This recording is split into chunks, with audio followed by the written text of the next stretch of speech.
संगमनेर शहरामध्ये कत्तलखान्यांवर स्थानिक गुन्हा शाखेची पुन्हा कारवाई। गोवंश जनावरांची कत्तल करणाऱ्या 3 आरोपींविरुद्ध गुन्हा दाखल करून 5,53,300 रुपये किमतीचा मुद्देमाल हस्तगत। अहिल्यानगर जिल्ह्यामध्ये गोवंश जनावरांची कत्तल करणाऱ्या ठिकाणांची व गोवंश जनावरांची कत्तल करून गोमांस विक्री करणाऱ्या इसमांची माहिती काढून कारवाई करण्याबाबत आदेश दिलेले आहेत।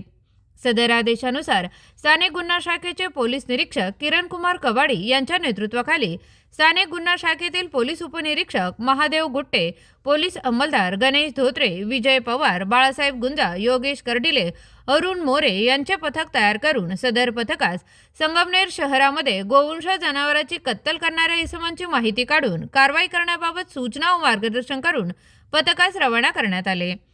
संगमनेर शहर परिसरामध्ये कत्तलखान्यांची माहिती काढत असताना पथकास तेथे सोहेब मोहिद्दीन कुरेशी राहणार संगमनेर हा त्याच्या साथीदारासह महाराष्ट्र राज्यामध्ये गोवंश जनावरांची कत्तल करण्यास मनाई असताना गोवंश जातीचे जिवंत जनावरे कत्तल करण्याच्या उद्देशाने आणून त्यांची कत्तल करत असल्याची माहिती मिळाली।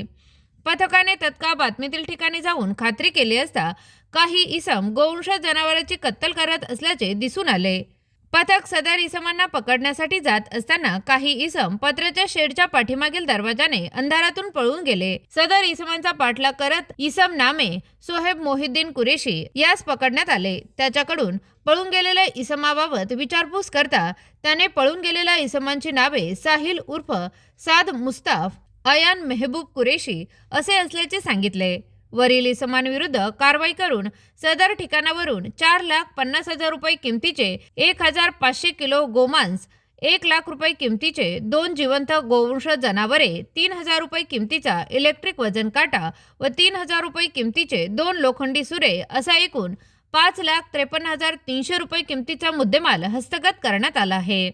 आरोपी विरुद्ध संगमनेर शहर पोलीस ठाणे गुन्हा रजिस्टर नंबर 127/2026, भारतीय न्याय संहिता 2023 चे कलम 271, 325, 3.5 सह महाराष्ट्र पशुसंवर्धन अधिनियम सन 1995 चे सुधारित 2015 चे कलम 5B, 5K, 9(9)अ सह प्राण्यांना निर्दयतेने वागविण्याचे कलम 311 प्रमाणे गुन्हा दाखल करण्यात आला असून पुढील तपास संगमनेर शहर पोलीस स्टेशन करत आहे।